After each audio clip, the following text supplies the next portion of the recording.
Next onto the stage was somebody you might be familiar with, one chap by the name of Nigel Farage. He's, of course, a UKIP leader and member of the European Parliament for South East England. I think we all know who Nigel is, and he was on absolutely cracking form, gave a barnstormer of a speech. So sit back, listen and enjoy.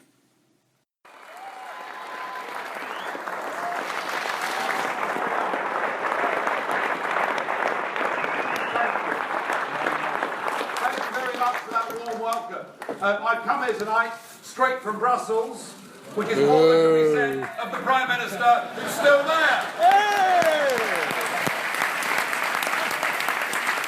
Well, I've heard in the last 10 minutes that a deal has now finally been done. So perhaps we could put David up for an Oscar. Because he kept telling us he was battling for Britain and he was up till 5 o'clock in the morning. A deal has been done, but what kind of deal is it? Just think back 3 years to that Bloomberg speech, the high vaunting ambitions, the fundamental treaty change, the change of Britain's relationship, powers back to the United Kingdom. There was even talk of reform of the European Union itself. And what has happened over the last 48 hours is a British Prime Minister has gone to meet 27 other heads of state and frankly given an impression of Oliver Twist by saying, please gentlemen, can I have some more concessions? Is that what we've come to as a nation? I think we're better than that, don't you? Yeah. And this deal that he's done, and we'll get the details perhaps in the next hour or so, but this deal that he's done does not address the fundamental issues that British people care about. It does not address the issue that our Parliament is not able to overrule bad EU law. It does not address the issue that we should not be paying £55 million a day to a club whose accounts have not been signed off for nearly 20 years. It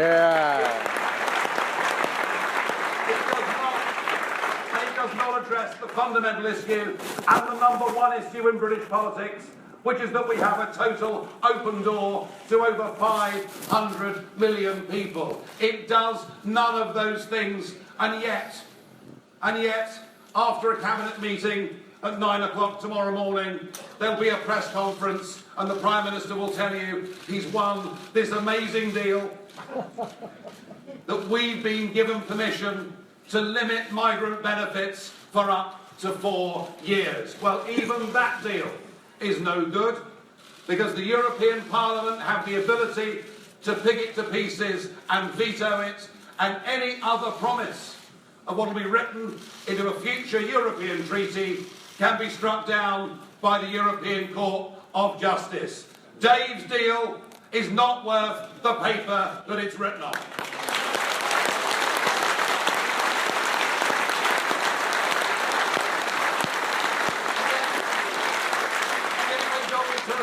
Wrote to him on the 4th of February, he said the deal looked so good that he would now, in a referendum, vote for Britain to join the European Union. Shame. Well, let's have a little think about that, shall we? Imagine the Prime Minister saying, I'm calling a referendum on June the 23rd to ask you, the British people, to join the European Union. Yes, I know that since Simon de Montfort, we've had a sovereign parliament, but really this is now rather outdated, and wouldn't it be better if henceforth 75% of our laws were made elsewhere? He was saying that our Supreme Court hasn't been doing a bad job, but really, wouldn't it be better to hand over the ultimate judicial power in this country to a court in Luxembourg, staffed by people, none of whom are actually judges?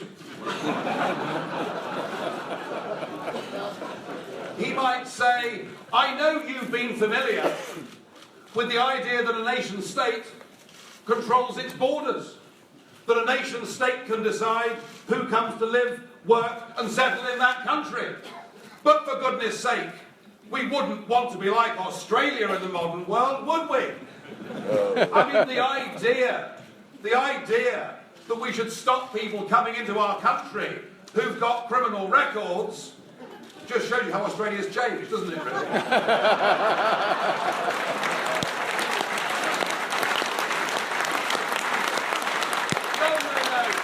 No, anyone can come in.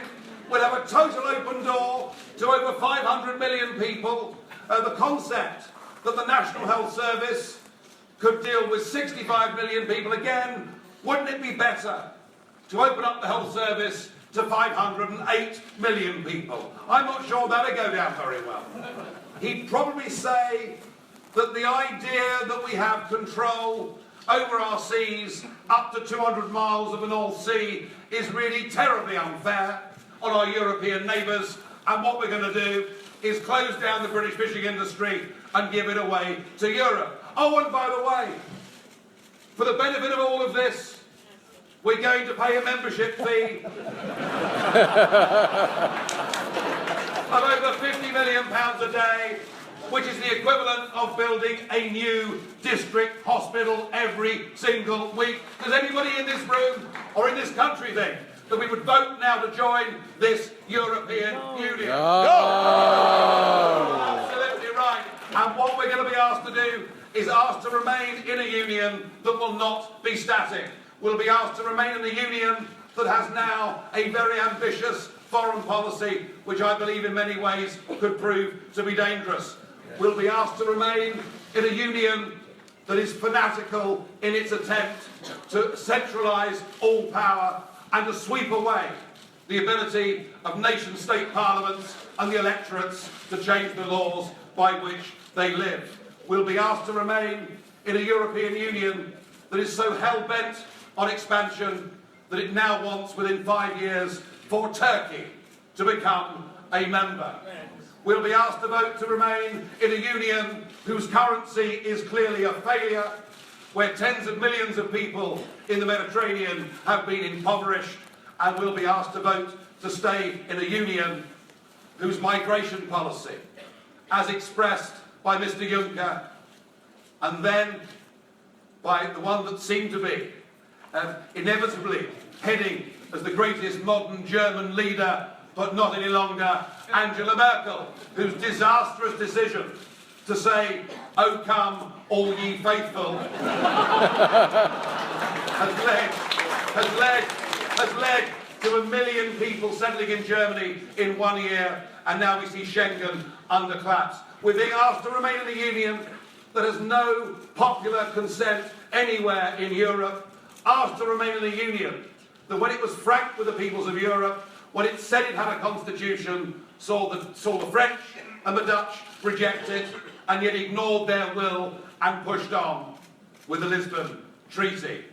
We'll be asked to remain in a union that now resembles a burning building, but the good news, folks, is there is an exit door, and I suggest we take it.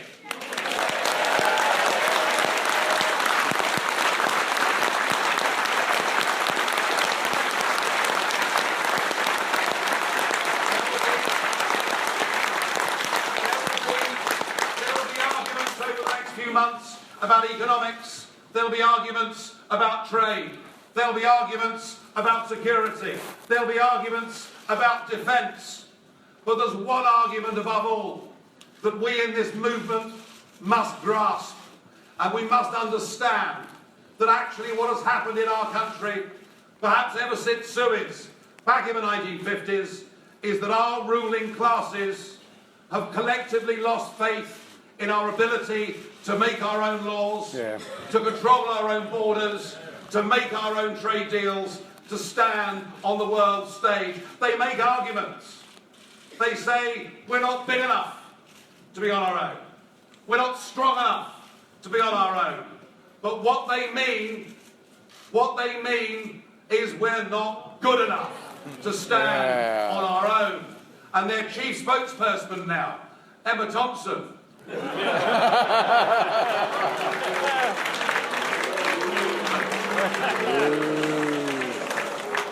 Peter Mandelson thinks the same thing, doesn't he? Tony Blair thinks the same thing, doesn't he? Nick Clegg thinks the same thing. Did you get more booze for Clegg than Emma Thompson?